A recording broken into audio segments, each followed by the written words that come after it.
Сәлем, тек футбол арнасының көрермендері. Әдеттегідей ұлы футболшылар жайында сөз қозғаймыз. Бүгінгі санымыздың қаһарманы рекорд орнатудан алдына жан салмайтын Лионель Месси. Әлемді мойындатқан Барселонаның тірі аңызы қандай жан? Толығырақ қозғаймыз.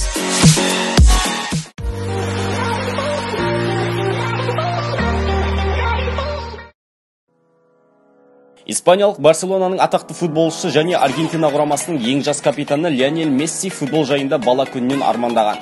Бірақ тағдыры оның биікке шығу жолына айтарлықтай қиындықтар дайындап қойған болатын.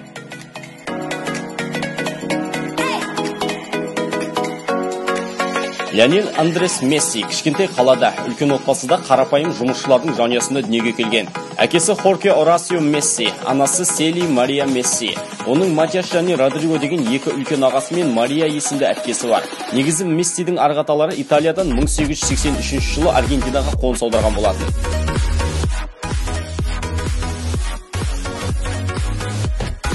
5 жасында Лионель футболмен етене таныса бастады. Сол уақытта әкесі жергілікті Грандоли футбол клубының жаттықтырушысы болып жұмыс істейтін.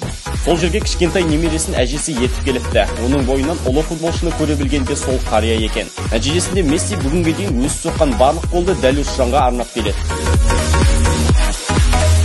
Футбол ойнауды өте ерте жаста бастаған Лео өз шаһарының Newell's Old Boys клубында өнер көрсете бастады. 11 жасында ата-аналарымен Барселонаға көшкен жас жеткіншекті көп күттірмей 13 жасында Каталонияның бас клубының жастар командасы қабылдайды.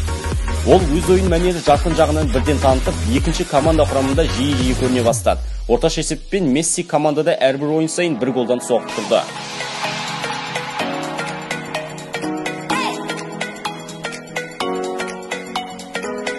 1998 жылы оған ауыр диагноз қойылды: өсу гормонының жетіспеушілігі.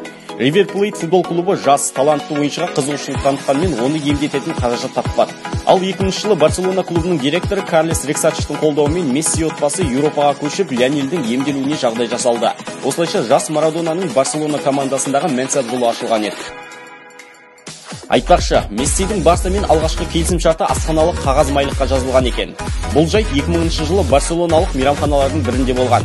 Мессидің әкесі Хорхе осындай ұсынысты сол жерде естіп, қуанғаннан дереу қол қоюға 13 жасар ұлын итермелейді.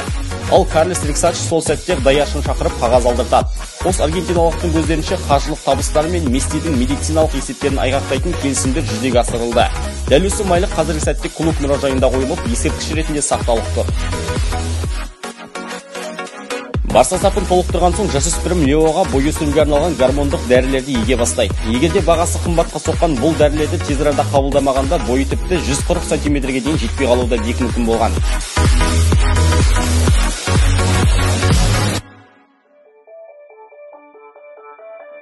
Нәтижесінде Месси 169 сантиметрге дейін ұзарып, ол қалды 2009 жылы Чемпиондар лигасының римдік финалында басымен маңызды голды соққаны тағы бар.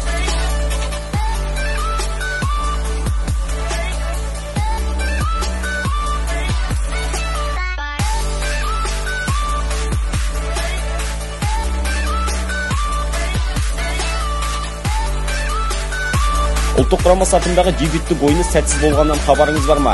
2005 жылдың 17 тамызы күні Венгрияға қарсы ойында алаңға шығып 47 секундтан соң қызыл қағаз алады. Бұл Мессидің мәнсабындағы алғашқы және әзірге соңғы ойыннан қуылу сәті.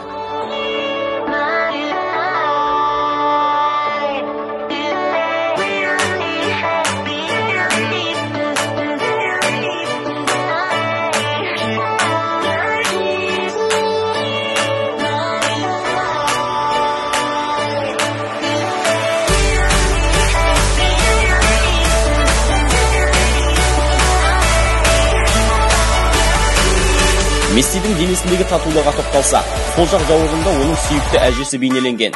Ал 2013 жылы сол аяғының артқы жағында екінші тату байқалды.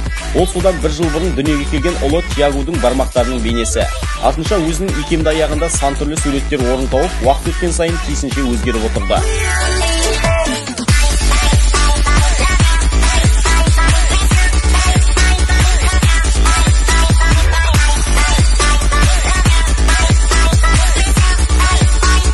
Месси сан түрлі рекордтарды қалыптастырушы, жаңартушы. Оның индивидуалдық жетістіктерін санау үшін сізге өте көп уақыт керек. Сондай-ақ алтын допты 5 мәрте иеленген. Жақында Криштиану Роналду ғана бұл көрсеткіш бойынша онымен теңесе алды.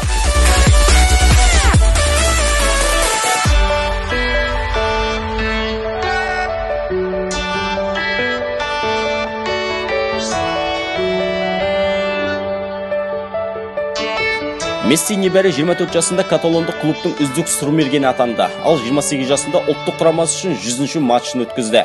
2017 жылы жазғы үзіліске еншісінде Барса сапында 583 ойын және 507 гол көрсеткішімен аттанды. Одан бөлек Аргентина сапында 118 матчта 58 гол.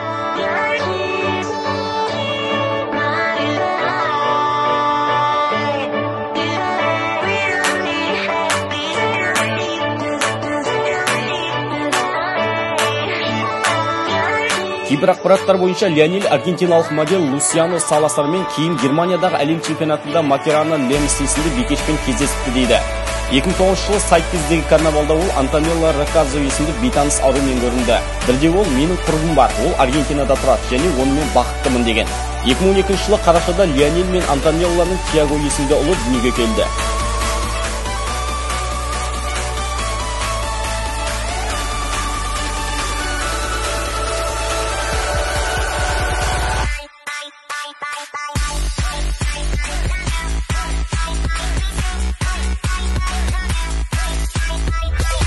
жылдың 17 қарашасында Лионель Месси Барселона құрамында ең алғашқы кездесуін Портуға қарсы өткізді.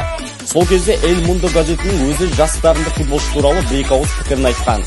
Бұл тек әлемге әйгілі Марадонаның сол аяғын ғана емес, Кройфтың жылдамдығын және Роналдиньоның пас беру шеберлігін бойына сіңірген жас футболшы.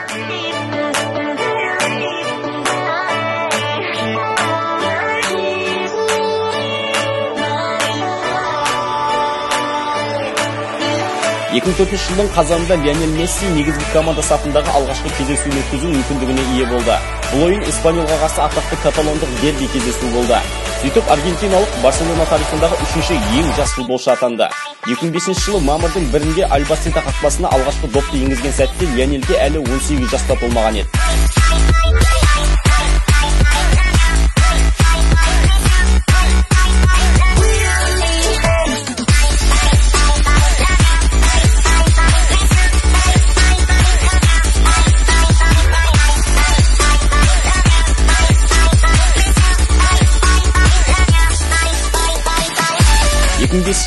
жылы маусымда да Месси Испания чемпионатында жеңіске жетіп, 2005 жылдың қарашасында Панатинаикосқа қарсы кездесуінде Чемпиондар лигасындағы ең алғашқы голын соқты.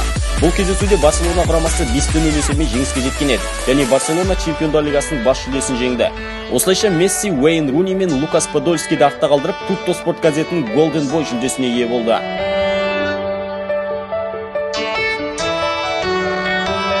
2008-2009 жылғы маусымның басында Месси өзінің ескі 19 нөмірін Милан футбол клубына ауысқан Роналдиньоның 10 нөміріне ауыстырды. Барселонамен өте жақсы көрсеткішке жетіп, 3 турнирдің жеңімпаздары атанды, яғни требл жасайды.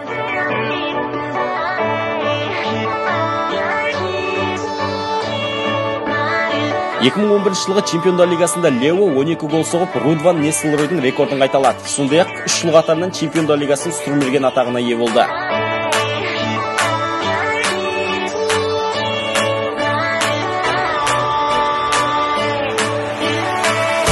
Аргентина жастар құрамасына тұңғыш ойын өткізгенге дейін Мессиге Испанияның ұлттық командасы үшін өнер көрсету туралы ұсыныстар келді. Алайда ол отансүйгіштігін танытып, барлық ұсыныстарға өзінің жоқ деген жауабын қайтарды. 2004 жылдың маусым айында Месси туған елінің жастар құрамасы сапында Парагвайға қарсы алғашқы ойынын өткізді.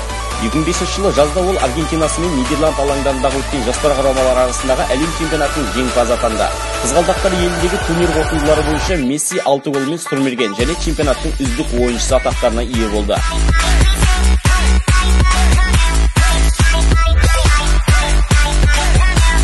Жекелей жүлделерін емес, дәл қазіргі командалық жетістіктерін тілге тиек етсек. Барса сапында 8 мәрте Испания чемпионы, 5 рет кубогын және 7 Испан суперкубогын иеленген. 4 рет Чемпиондар лигасының жеңімпазы, UEFA суперкубогының 3 дүркін иегері. Клубтық әлем чемпионатында 3 мәрте командасымен топ жарған, ал Аргентина құрамасы сапында 2008 жылы Олимпиада ойындарының жеңімпазы атанды. Сондай-ақ 2014 жылғы Мундиалдың финалисті. Америка кубогының 3 дүркін күміс жүлдегері атанған. 2005 жылғы жастар арасындағы әлем чемпионатының жеңімпазы.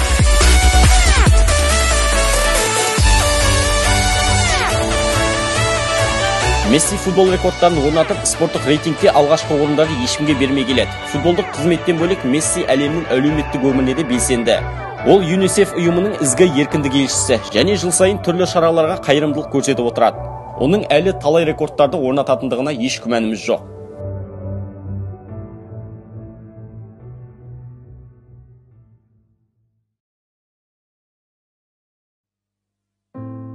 Месси жайында айтқанда бойымда қуаныш кернейді. Мақтанышпен еске аламын сол сәттерді. Себебі мен оны сәби күнінен білемін. Бәрі есімде. Оның маған ойында қалай түсінетіндігі ұнайды. Оның адамгершілігі, жақсы құндылықтары өте көп. Қайсысынан бастарымдыра білмеймін. Оның қарапайымдылығы ең бірінші қасиет дер едім. Оның орнына басқа адам Месси сияқты ойнай білсе, талантты және нәтижелі болса, әлде қашан өзгеріп кететін еді. Ал ол әлі күнге дейін өзгермеді. Бұрын қандай болса, қазір де тап сондай күйде. Не мінезі, не өзі өзгерген жоқ. Екеуміз алаңда тілдеспей қайда екендігімізді біле аламыз. Мәнсабымыздың барлық кезеңін бірге еңсердік. Сондықтан бір-бірімізді жақсы танимыз.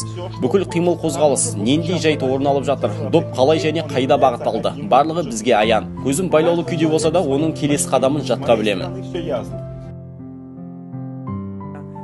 Қай жерге келсек те біз адамдардың Мессиге қарап масаттанғанын, марқайғанын көреміз. Сол сәтте Месси жасай алатын дүниені бірден түсінеміз. Бізде тарихтың осы бір бөлігін көру артықшылығы мүмкіндігі бар. Өйткені бұл кез тарихта қалары сөзсіз. Гвардиола айтқандай, Леоға қарап күнде, әр матчта, әр жаттығуда рахаттануға болады. Оған ұқсайтын тағы бір адам өмірге келгенше біраз уақыт өтеді.